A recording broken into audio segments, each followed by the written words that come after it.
حضرت ام المومنین عائشہ صدیقہ رضی اللہ تعالی عنہا حضور صلی اللہ علیہ وسلم کی ازواج مطہرات میں کنواری تھی. باقی سب کوئی 1 مرتبہ کی بیوہ، کوئی 2 مرتبہ کی بیوہ، کوئی 3 مرتبہ کی. یہ کنواری تھی جب حضور کے نکاح میں آئیں. ان کے بارے میں ان آیات کے بعد کیا کسی کے پاس کوئی گنجائش رہ جاتی ہے کوئی غلط سوچ لائے؟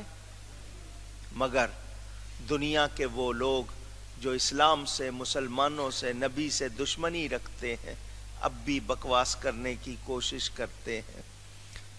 ان کا معاملہ تو رہا ایک طرف، جو مسلمان کہلا کے ان کے بارے میں نامناسب بات کرے اس کے ساتھ رعایت کی جائے.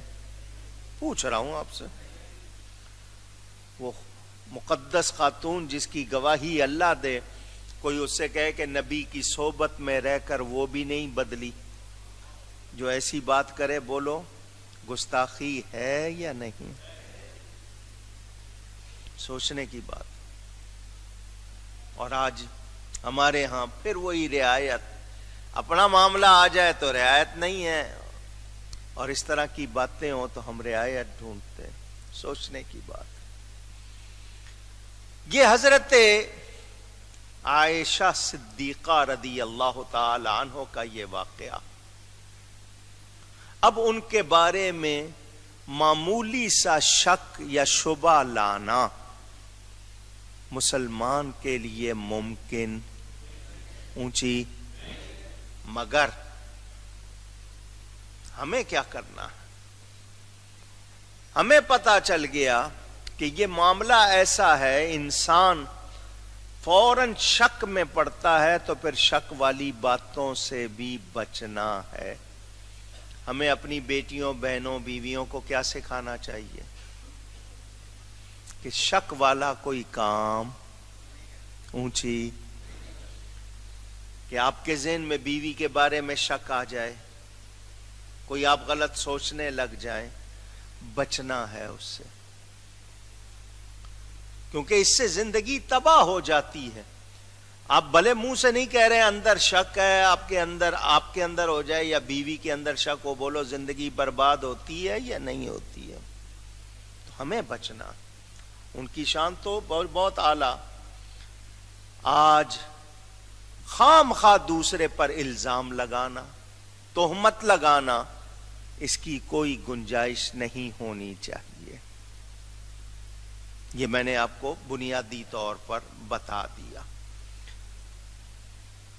وہ طیبہ ہیں حضرت عائشہ، وہ طاہرہ ہیں، وہ عفیفہ ہیں، وہ محفوظہ ہیں، وہ نبی پاک صلی اللہ علیہ وسلم کی وہ زوجہ ہیں جن کی شان میں آیتیں اتری ہیں.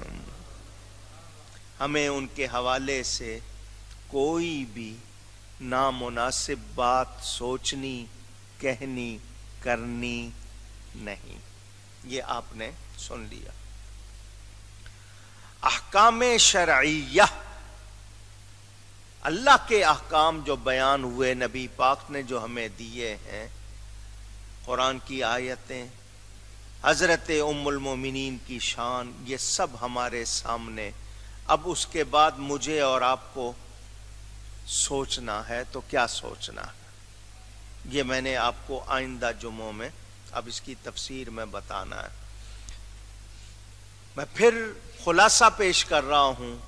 مسلمان کو بغیر ثبوت کے کسی پر تہمت، لعنت نہیں لگانی چاہیے. ہاں آپ اکٹھا کہہ رہے ہیں جو لوگ اسلام کے دشمن، قرآن کے دشمن، نبی کے دشمن، ان پر لعنت، وہ اور بات ہے. لیکن شخص معین پر بغیر ثبوت کے بات کی جا سکتی نہیں. ہاں ثبوت آ جائے تو اور بات. مگر جتنا وقت لعنت بیان کرنے میں گزارا جاتا ہے، بہتر ہے اس میں ہم درود شریف پڑھیں، کوئی اور نیک کام کریں. لیکن جب موقع آئے گا کوئی کسی غلط کو غلط کہنے کا، کہا جائے گا. اس حوالے سے بھی ایک بات کرتا چلوں. ہمارے ہاں کچھ لوگ کہتے ہیں کافر کو کافر نہ کہو، کیا پتا کسی وقت مسلمان ہو جائے۔ کچھ لوگ ایسا کہتے ہیں، کافر کو بھی کافر نہیں کہنا چاہیے، کیا پتا کسی وقت مسلمان ہو جائے۔ تو اگر یہ قانون مان لیا جائے تو مسلمان کو بھی مسلمان نہ کہو، کیا پتا کسی وقت کافر ہو جائے۔ اگر یہی قانون ہے تو یاد رہے، ہم ہر وقت نہیں کہتے رہتے فلانا کافر فلانا کافر، لیکن جب کسی کا کفر ظاہر ہو جائے، واضح ہو جائے، تو پھر اس کو کافر کہنا ضروری ہوگا، اور اگر نہیں کہیں گے تو پھر خود بھی کفر میں پڑ جائیں گے، اور جو کافر نہیں ہے اس کو کافر کہہ سکتے نہیں۔ لیکن جب کسی کا کفر واضح ہو جائے تو پھر چپ رہ سکتے بھی نہیں۔ اس بارے میں تفصیل پڑھنی ہو تو میری کتاب سفید و سیاہ میں پڑھ لیجئے گا، میں نے اس کو وہاں بیان کیا ہے۔ کچھ لوگ کہتے ہیں نا تم دوسروں کو کافر بناتے ہو، ہم کسی کو کافر بناتے نہیں، جب کسی کا کفر واضح ہو جائے تو اس کا کفر بتاتے ہیں، اس کا کافر ہونا بتاتے ہیں، کسی کو کافر بناتے نہیں ہیں، یہ یاد رہے۔ تو لعنت نہیں کرنی ہے، بغیر ثبوت کے کسی پر الزام نہیں لگانا۔ یہ اسلام کی تعلیم تاکہ معاشرے میں امن ہو، بھلائی ہو، صحت مند معاشرہ ہو۔ اللہ تعالیٰ ارشاد فرماتا ہے ان الذین جاءوا